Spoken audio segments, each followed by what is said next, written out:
পাকিস্তানের মাওলানা জিয়াউল হকের আমবয়ানে টঙ্গীর তুরাগ তীরে ৫৮তম বিশ্ব ইজতেমা শুরু, চলছে প্রথম পর্ব। আবারও ভোজ্য তেলের কৃত্রিম সংকট তৈরির পায়তারায় ডিলাররা, সরবরাহ থাকলেও নেই চালের দাম কমার লক্ষণ। এবার জাতীয় সরকার গঠনের স্বার্থেই ইসলামী দলগুলোকে কাছে টানছে বিএনপি, জানালেন নেতারা, ভিন্ন মত রাজনৈতিক বিশ্লেষকদের। অমর একুশে গ্রন্থমেলা শুরু হচ্ছে কাল, সব প্রস্তুতি শেষ, উস্কানিমূলক বই যেন না থাকে সতর্কতা পুলিশের। দেখছিলেন গ্রাউন্ড সিমেন্ট সংবাদ শিরোনাম। গাজীপুরের টঙ্গীর তুরাগ নদের তীরে চলছে ৫৮তম বিশ্ব ইজতেমার প্রথম পর্বের প্রথম ধাপের আনুষ্ঠানিকতা। ফজরের নামাজের পর পাকিস্তানের মাওলানা জিয়াউল হকের আমবয়ানের মধ্য দিয়ে দিনের কর্মসূচি শুরু হয়েছে।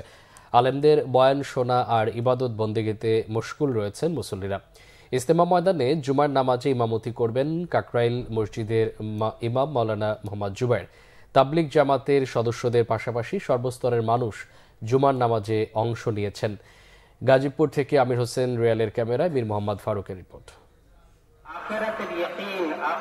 লাখো মুসল্লির জমায়েতে টঙ্গীর তুরাগ নদের তীরে ইজতেমা ময়দান কানায় কানায় পরিপূর্ণ।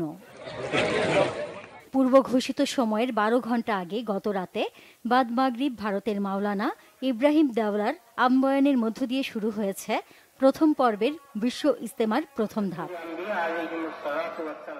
এখনও ইজতেমা ময়দানে আসছেন মুসল্লিরা। বাদ ফজর বয়ান করেন পাকিস্তানের মাওলানা জিয়াউল হক। সকালে বিভিন্ন খিত্তায় খিত্তায় তালিমের আমল হয়। ৭২টি দেশের ২১৫০ জন বিদেশি মেহমান ময়দানে তাদের জন্য নির্ধারিত খিত্তায় অবস্থান নিয়েছেন। ঈমান ও আমলের মাধ্যমে মহান আল্লাহর নৈকট্য লাভের জন্য ইজতেমায় অংশ নিচ্ছেন বলে জানান দেশ বিদেশের মুসল্লিরা। বেশি থেকে বেশি মানুষ কিভাবে আল্লাহর রাস্তায় বের হওয়া যায়, সকল মুসলিম একত্রিত হয়ে কিভাবে মানুষের দিলকে ঘুরায় আল্লাহর রাস্তায় নিয়ে যাওয়া যায়, এটাই ইজতেমার মূল উদ্দেশ্য। এখন আমরা সবাই এখান থেকে জামাতবদ্ধি হব, হয়ে এক একজন, কেউ ৩ চিল্লা যাবে, কেউ ১ চিল্লা যাবে, আল্লাহ রাস্তায় যাবে, দিনের দাওয়াত দিবে, নবীওয়ালা যে কাজগুলো আছে সে কাজগুলো আল্লাহ তাআলা আমাদের দ্বারা করাবে। ये जो बात सिखाई जाती हैं, किस तरीके से इखलाक से रहना है, किस तरीके से इखलाक से बात करनी है, किस तरीके से एक दूसरे का इकराम करना है, और पालने वाला कौन है, मालिक है, खालिक है, वही है एक, इसके अलावा कोई नहीं है। Saya hadir istimewa Tonggi. Alhamdulillah Tuhan Allah Subhanahu wa taala mudahkan perjalanan kami. Kami sekarang berada di Istimewa Tonggi ini hari pertama 31 Januari. ইজতেমাকে সামনে রেখে পৃথিবীর বিভিন্ন প্রান্ত থেকে প্রায় ৭২টি দেশ থেকে ২১৫০ জন বিদেশি মেহমান বর্তমানে অবস্থান করছে এবং আরও মেহমান আলহামদুলিল্লাহ আসতেছে। প্রথম ধাপের ইজতেমার মোনাজাত হবে ২ ফেব্রুয়ারি রবিবার। গাড়ি চলার রাস্তাটা ক্লিয়ার রাখতে পেরেছি, এটি আলহামদুলিল্লাহ আপনাদের সহযোগিতায়। আমাদের সাথে ইজতেমার যে ভলান্টিয়ার, প্রায় ১০,০০০ ভলান্টিয়ার কাজ করছে। আমরা প্রতি পালায় ২৫০০ পুলিশ ফোর্স কাজ করছে, অন্যান্য ফোর্সও কাজ করছে।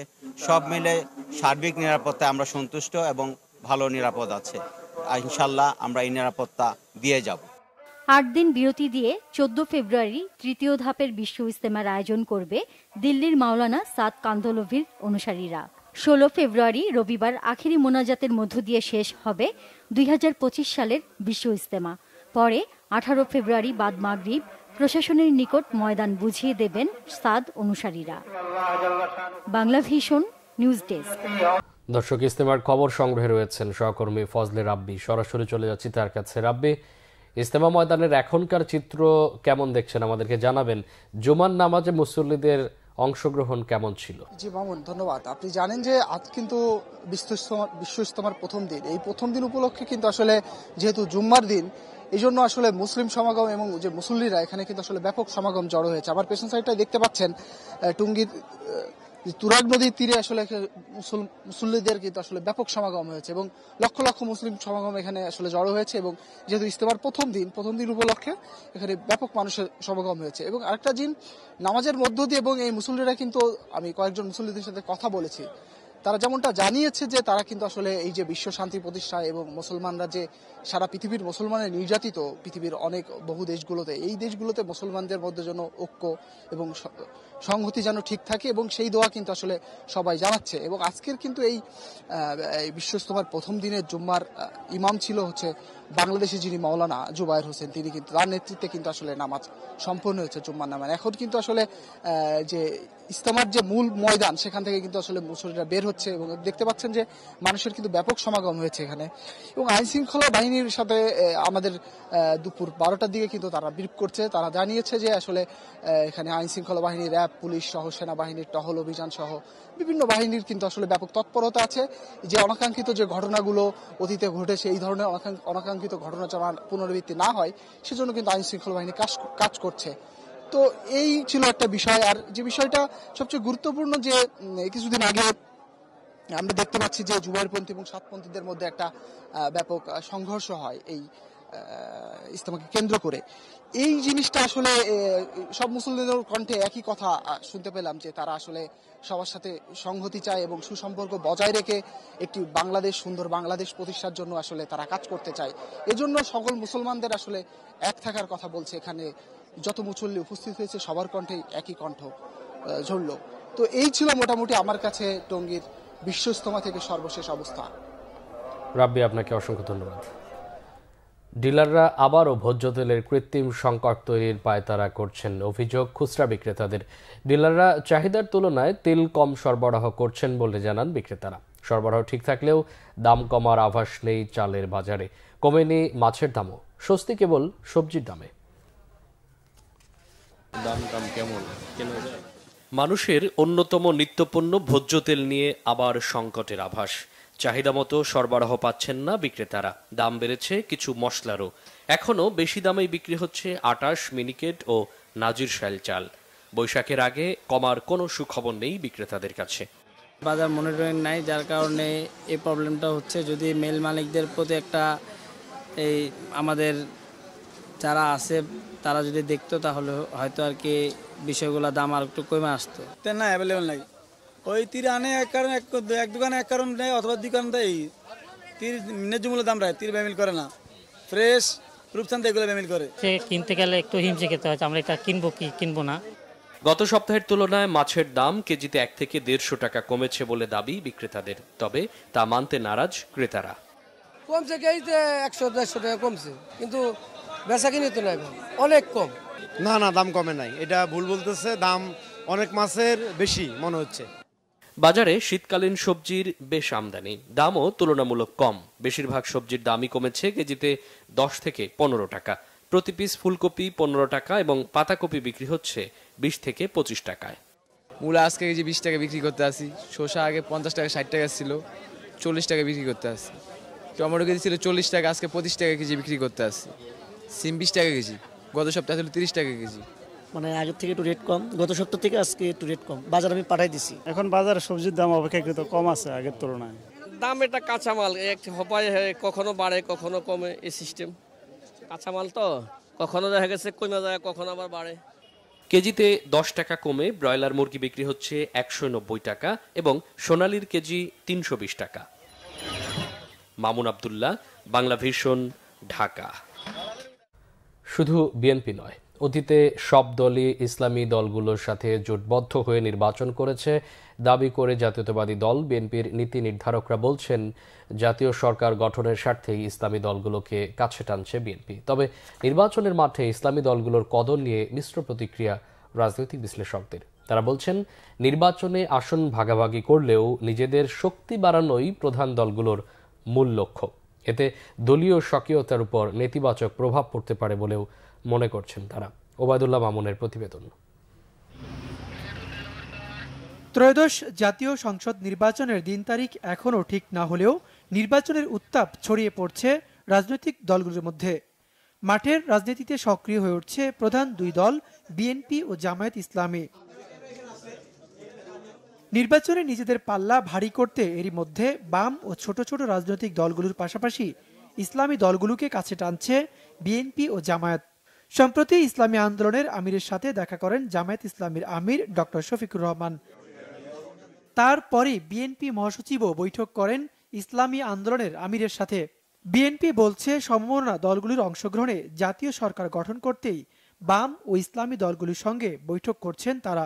আগামীতে জোটবদ্ধভাবে নির্বাচনে যাওয়ার আভাসও দিয়েছে বিএনপি। আমাদের অ্যাক্টিং চেয়ারপারসন ইতিমধ্যে বলেছেন যে নির্বাচনের পর বিএনপি যদি সংখ্যাগরিষ্ঠতা পায় তাহলে একটি জাতীয় সরকার গঠন করার উদ্যোগ গ্রহণ করবে।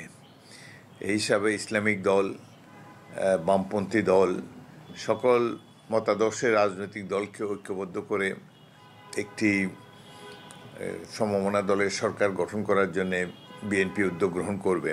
নির্বাচন সামনে রেখে ইসলামী দলগুলোর কদর নতুন নয় বলে মন্তব্য করছেন বিশ্লেষকরা। তারা বলছেন এটি 54 বছরের ইতিহাস। জনসমর্থন কম ও সরকার গঠনের মতো সামর্থ্য না থাকায় মূল দলগুলোর সঙ্গে জোট গঠন করে টিকে থাকতে চায় দেশে ধর্মভিত্তিক দলগুলো। বাংলাদেশের মানুষ ধর্মপ্রাণ, কিন্তু ধর্মীয় যে রাজনৈতিক দলগুলো আছে সেই ধর্মীয় রাজনৈতিক দলগুলোর একটা সমর্থন থাকলেও সরকার গঠনের পর্যায়ে এখনো কোনো রাজনৈতিক দল আমরা অন্তত নির্বাচনী স্ট্যাটিস্টিক্সের মাধ্যমে দেখি না। আসন কেন্দ্রিক আপনার বিভিন্ন রাজনৈতিক দলগুলোর কিছু আধিপত্য থাকে। আমরা সর্বদলীয় সরকার করি বা জাতীয় সরকার করি, তাহলে বিরোধী দলের আসলে সেখানে আর কোথায় অস্তিত্ব কোথায়? সবাইকে তো আমি নিচ্ছি। হতে পারে এই যে আপনার খেলাটা হয়তো আপনার বিএনপি এবং বিএনপি বলয়ে যারা তাদের সাথে ছাত্ররা যে দল গঠন করতে যাচ্ছে বলছে আমরা শুনছি, হয়তো এদের মধ্যে এই সংসদে আপনার সরকারি দল বিরোধী দল হবে, এটা আমার ধারণা আর কি। তবে নির্বাচন সামনে রেখে ধর্মভিত্তিক দলগুলির সঙ্গে জোট মূল ধারার দলগুলোর দেউলিয়াত্বেরই বহিঃপ্রকাশ বলে মত এই বিশ্লেষকের। নির্বাচন আগে কিন্তু ডান বাম ইসলামিক মৌলবাদী সব কিন্তু এক হয়ে যায়। এইটা যে খুব ভালো একটা প্র্যাকটিস আমার বিবেচনায় মনে হয় না। এটা রাজনৈতিক আসলে এক ধরনের কি বলবো আমরা পঙ্কিলতাই মনে করি। জাতীয় নির্বাচনের আগে আরো অনেক জোটের বহিঃপ্রকাশ ঘটবে বলে মনে করেন তারা। Obaidullah Mamun, Bangla vision, Dhaka. DMP commissioner Sheikh Sajjad Ali বলেছেন, দেশের বাইরে থেকে হরতাল সহ বিভিন্ন কর্মসূচি দিয়ে অস্থিরতা তৈরির চেষ্টা করছে আওয়ামী লীগ। নিষিদ্ধ সংগঠন ছাত্রলীগ সহ কেউ হরতালের নামে সহিংসতার চেষ্টা করলে কঠোর হাতে দমন করা হবে। সকালে এক অনুষ্ঠানে তিনি এই হুঁশিয়ারি দেন। প্রোগ্রাম তো দিতেই পারে, ভিডিও বার্তা মিডিয়ার জগৎ প্রোগ্রাম দিতেই পারে, এবং সেগুলো তো আমরা প্রতিদিনই মোকাবেলা করে যাচ্ছি। এবং নিষিদ্ধ ঘোষিত ছাত্রলীগের অনেক নেতাকে আমরা ইতিমধ্যে অ্যারেস্ট করেছি, তারা বন্দি আছে। আর তারা যদি এরকম কোনো অ্যাটেম্প নেয় অবশ্যই আমরা ব্যবস্থা নিব। তবে আপাতত দৃষ্টিতে আমি কোনো আশঙ্কা দেখি না। লেখক পাঠকের প্রাণের অমর একুশে গ্রন্থমেলা শুরু হচ্ছে কাল, তাই চলছে শেষ মুহূর্তের প্রস্তুতি। এবারের বইমেলার প্রতিপাদ্য জুলাই গণঅভ্যুত্থান, নতুন বাংলাদেশ বিনির্মাণ। বইমেলা প্রাঙ্গণ পরিদর্শন করে ডিএমপি কমিশনার বলেছেন, কোনো উস্কানিমূলক বই যেন মেলায় না থাকে, সেজন্য বাংলা একাডেমি কর্তৃপক্ষকে সতর্ক থাকতে বলা হয়েছে। আরও জানাচ্ছেন দীপন দেওয়ান। দরজায় কড়া নাড়ছে বইপ্রেমী বাঙালির প্রাণের মেলা অমর একুশে গ্রন্থমেলা। স্টল প্যাভিলিয়নের শেষ মুহূর্তের প্রস্তুতি চলছে জোরে সোরে। কাঠ কাটা, জোড়া দেওয়া, রং তুলির আঁচড় আর পেরেক হাতুড়ির টুংটাং আওয়াজ সোহরাওয়ার্দীর উদ্যান জুড়ে। অনেক স্টল ও প্যাভিলিয়নের কাজ এরই মধ্যে শেষ। এবারের বইমেলায় মোট প্রকাশনা প্রতিষ্ঠান 708টি, বাংলা একাডেমি প্রাঙ্গণে 199টি এবং সোহরাওয়ার্দী উদ্যান অংশে 609টি। আমাদের প্রস্তুতি এই বছর ইনশাল্লাহ মানে আপনার অন্যান্য বছর হচ্ছে আরও বেশি ভালো। তো আমরা আশা করছি আমরা পাঠকের সারাটা আমরা এই বছর আরও বেশি পাবো। এরকম আরও 4-5টা কাজ আছে আমার, সবগুলি শেষ করে দিছি। আর এরকম 2টা কাজ আছে আজকের ভিতরে শেষ করে দিব। কিন্তু ফিনিশিং টাচটা দিয়ে কোথায় কি চেয়ারগুলো লাগাবো আর কোথায় কি একটু লাইটগুলো লাগাবো আর কি। বইমেলার প্রবেশ ও বাহির পথে পর্যাপ্ত সংখ্যক আর্চওয়ের ব্যবস্থা করা হয়েছে। নিশ্ছিদ্র নিরাপত্তার জন্য 3 শতাধিক ক্লোজ সার্কিট ক্যামেরার ব্যবস্থা করা হয়েছে মেলা প্রাঙ্গণ জুড়ে। ডিএমপি কমিশনার জানিয়েছেন, টিএসসি থেকে দোয়েল চত্বর পর্যন্ত রাস্তা শুধুমাত্র মেলা চলাকালীন সময় বন্ধ থাকবে। 5 টাকার জিনিস কোনোভাবেই 15 টাকা 20 টাকা দর্শনার্থীদের থেকে নিবে, এবং এটা নিয়ে অনেক ঘটনাও হয়ে যায়। সেখানে ছোট ছোট ঘটনা হয়, তর্ক বিতর্কের সৃষ্টি হয়।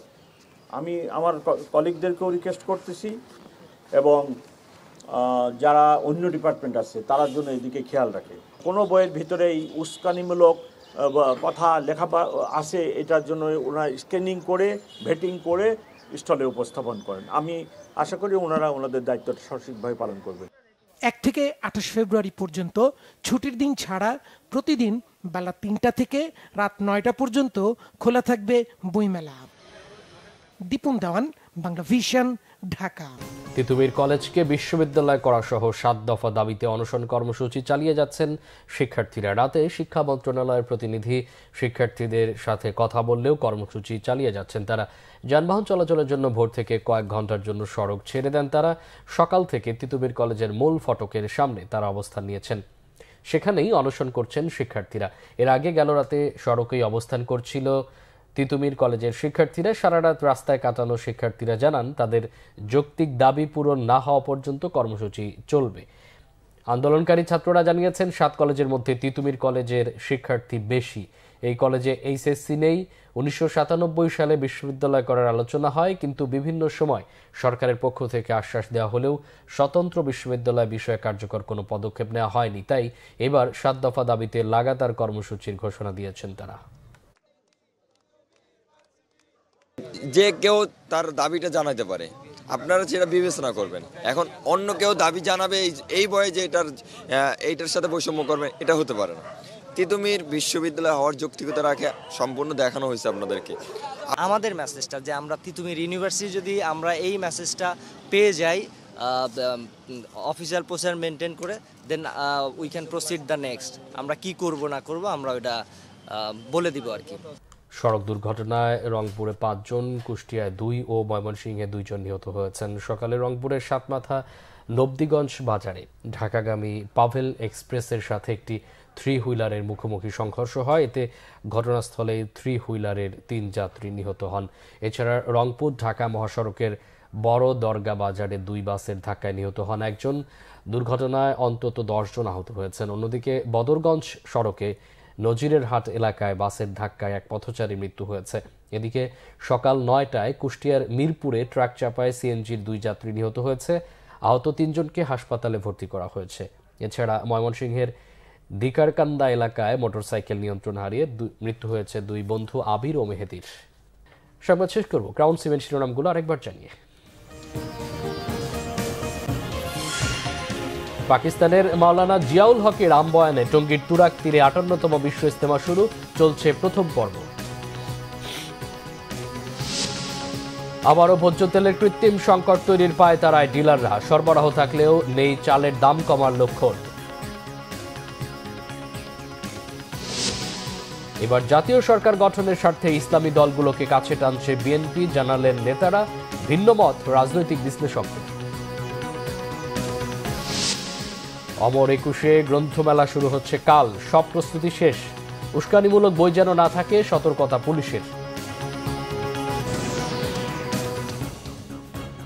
এই ছিল এখনকার মতো। পরে সংবাদ বিকেল 4টায় দেখার আমন্ত্রণ রইল। এর আগে 3টা রয়েছে নিউজ টপ 10। এছাড়া বাংলা ভিশন সংবাদ ও সংবাদ সংশ্লিষ্ট অনুষ্ঠান দেখতে ভিজিট করুন www.bvnews24.com ও facebook.com/banglavisionnews এবং সাবস্ক্রাইব করুন youtube.com/banglavision।